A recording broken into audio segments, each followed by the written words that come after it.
Hello and welcome to the channel Life's Magical Journeys. I'm Rajiv Nalawadi and we'll be going through Brazil today. So let's get started. Rio, essentially, such a beautiful, beautiful city, right? And essentially, it's lush landscape and a breathtaking beauty and deep blue sea. Although the day we visited Christ the Redeemer, which is on top of Corvocado Mountain, considered as one of the new seven wonders, it was a little bit foggy and misty. But this place where Christ the Redeemer is located, it's a beautiful place to go and enjoy panoramic views of the city. Even when you're going uh, up the mountain through the tram, it's a very beautiful thing where you can enjoy the stadiums which are there in the valley. and and also even when you reach the top where the Christ the Redeemer is located, it's a nice place to go around. And of course, Copacabana and Ipanema beaches, they are stunning and almost lively at any time of the day. Especially in the evenings when people are jogging, even in the morning when people are doing workout along the colorful mosaic sidewalks. And you'll always find people in Copacabana playing like soccer. They love soccer. And Pele, of course, right? That's where it all comes from. Another place beyond Rio is Petropolis, and it's a mountain town, a very close drive from Rio, and it is Chisel's town or mountain town. So there you can have like a lot of good food, and there is a nice Portuguese style castle over there.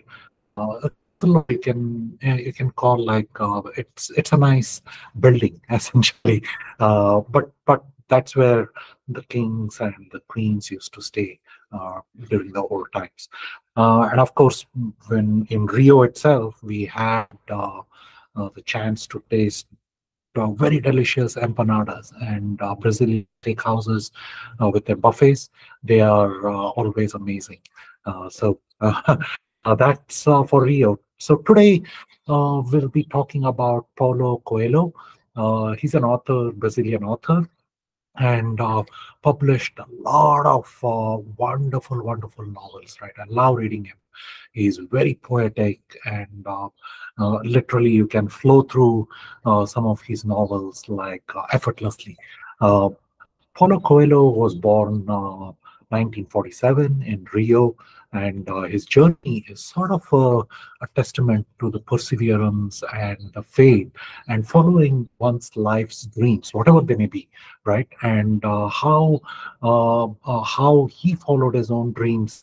I think is very interesting as well. His life essentially early on, his parents wanted to pursue him to pursue law, a career in law, but Coelho harbored like a deep passion for writing, right? And that's where his heart followed. And basically, it's wonderful that we have somebody like Coelho composing all these novels, and it's amazing, amazing poetry style, prose style of novels that you can get through all of his works, essentially.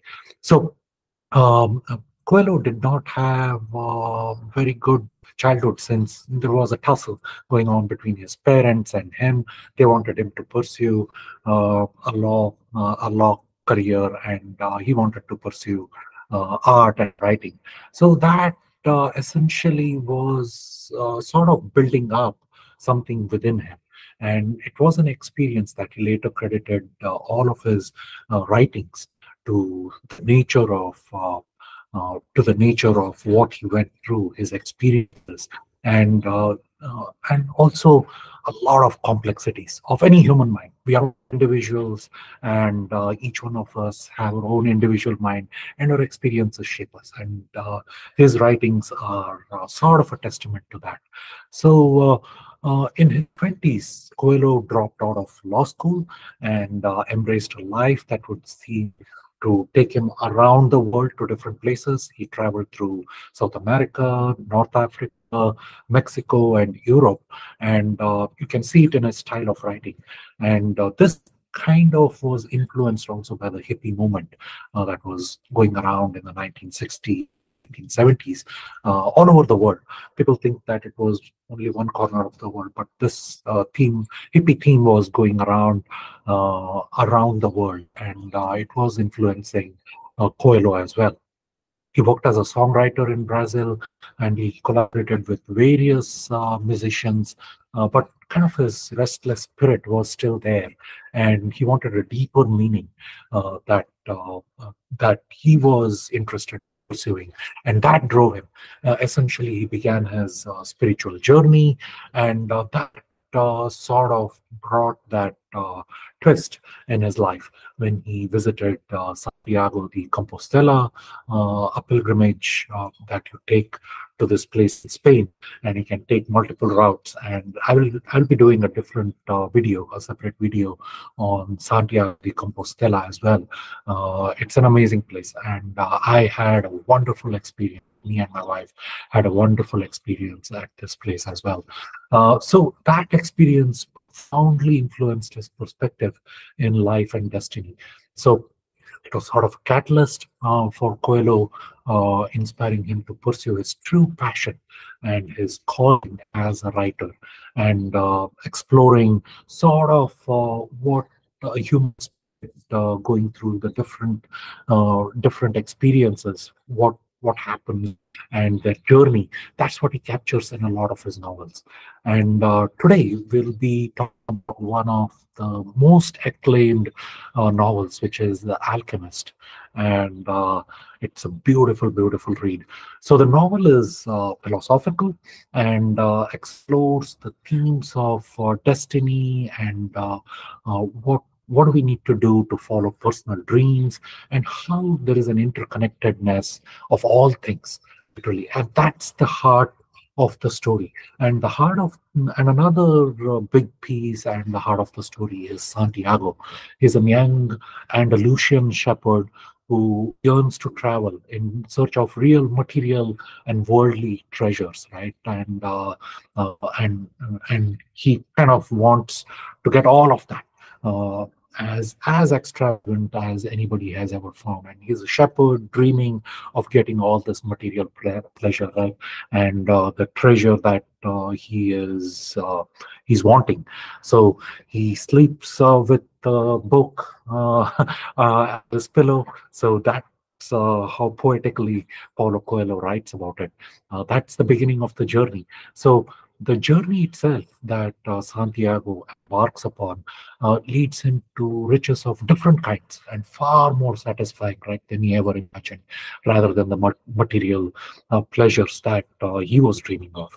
So his adventures begin when there is a recurring dream that he keeps seeing, and promising him of a hidden treasure located beneath the base of the Egyptian pyramids.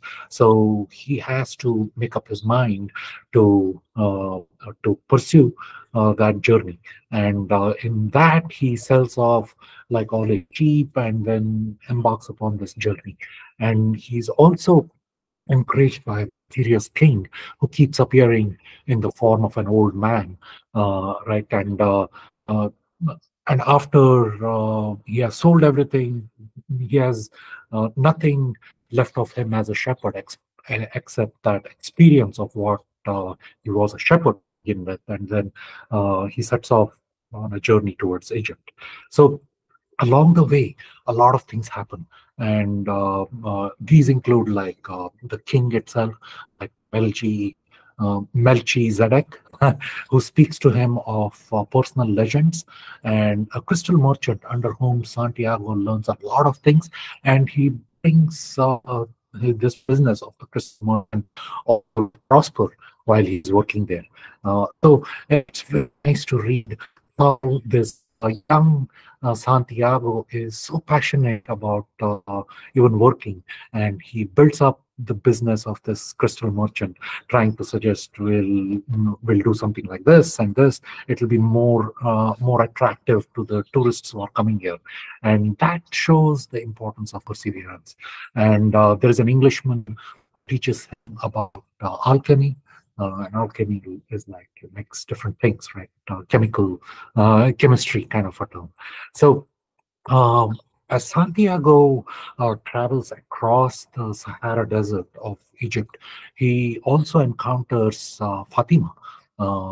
And she's a woman who lives around the oasis, and there is a tribe that lives around this oasis.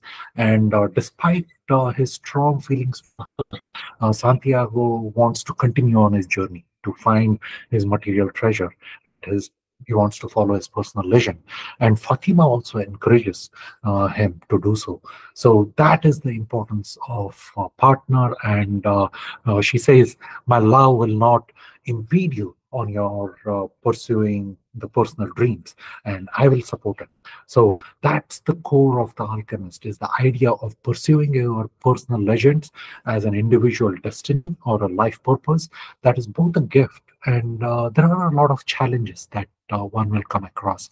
And that's what Santiago learns, that to achieve his personal legend, he must listen to his heart, recognize the omens and the different obstacles that he will run in the path, but still follow his dream, no matter what. So he discovers ultimately that the treasure he was searching for was not to be found in the pyramids of Egypt, right? And but it is within himself, and the journey itself to understand and realize that the personal legend was sort of his quest, and that quest he's satisfied. So that's how this novel kind of progresses essentially. So The Alchemist itself is sort of a timeless tale, right? And it can resonate with anyone. It blends magic, wisdom, and wonder into this tale of self-discovery. So you will be, after reading this novel, you will ponder and think, what's your sort of personal legends that you want to go after? And Coelho kind of is, in his narrative, teaches us that journey is the treasure itself, and the importance of listening to our hearts and understanding our dreams. And that's what the personal legends are, nothing but the soul of the universe. So it's basically like, if you are desiring something really, and it's your personal dream, it will happen, because the universe itself is conspiring in helping you to achieve making it happen. Right. And then The Alchemist is it resonated particularly with me, and it has resonated to so many readers across the globe. And I would encourage sort of everyone to go and read this particular novel, and I'm sure you'll get something out of it. Each reader gets something different, because it is all based on our own experiences, right? And I would encourage everybody to go and read. And the novel itself encourages everyone to pursue their dreams. So the second novel I want to go through, it's stark contrast, right? But still, it is more related to pursuing something. So 11 Minutes, that's another novel by Paulo Coelho. And Paulo Coelho essentially has written this story which revolves around the life of Maria. And she's a young woman from a small town in Brazil. And she has various encounters with love, and is sort of is mired in illusion when she encounters these loves and the promises that people make. And seeking adventure, she moves from a small town to Rio in search of a better life. And but her dreams take an unexpected turn when she encounters a person who is so loving, and takes her to Geneva, Switzerland, where she unfortunately falls into the world of prostitution. And despite the profession, she finds herself continuously dreaming about finding true love. And that's what she is in search for. right? And that's what her quest is. And 11 minutes, it's sort of an interesting title as well. 11 minutes, as to what Maria refers to, is the average duration of interaction that she has. Or experiences with her clients, like the total duration she experiences with her clients, and her clients are various different characters get introduced in the novel. So it kind of it's symbolizing how physical relationships are often reduced to mere transactions. 11 minutes is sort of making the reader think that how we all are just going after physical relationships, and in the end they end up as mere transactions, and they are devoid of any emotional connection in the world. So it's more than the tale of Maria, right? And as a sex worker, um, reading the title and some initial introduction, people would think maybe it's not such a good read, but it is indeed. It's a profound exploration of love, sex, and the quest of personal freedom, and how does every individual want to fulfill it. And in this journey of Maria, she encounters and tries to understand uh, about love and sex as well. So among them, one of the characters is a young painter who sees her in a different light, right, than anyone else, challenging her perceptions about herself and inspiring her to seek a deeper and more spiritual connection. She has a very interesting encounter with this painter, young painter as well. So Coelho uses Maria's story to explore sort of the different complexities of human nature, the societal constructs that we have around sex. There is a lot of tabooness when she has to go and visit her family as well back in the small town, right? And it's sort of an universal quest of happiness and meaning in life that a lot of humans strive for, right? So it's a narrative that weaves together different themes of liberation, self-discovery, and transformative power of love. And it's a reflection on the human capacity to find the strength, essentially, and the courage to go and fight for our own in the search of meaning in life, and that personal conflict that one has to undergo to follow one's heart, essentially. So it's the different relationships and how we really interact in the society and so on. So it invites the reader to understand how every human encounter, every other human we encounter here in the world, is desiring for a deeper meaning in life. That's the ultimate truth, essentially. So we need to understand it from that perspective. So that's what this novel encourages a reader to do. So we need to try and understand somebody else's perspective, the way they think, and so on. It may be due to they are in search of a meaning because of their own experiences. So there are other novels by Paulo Coelho. I have read all of them. They're sort of very short. Short meaning like about 200 pages on average, I would say.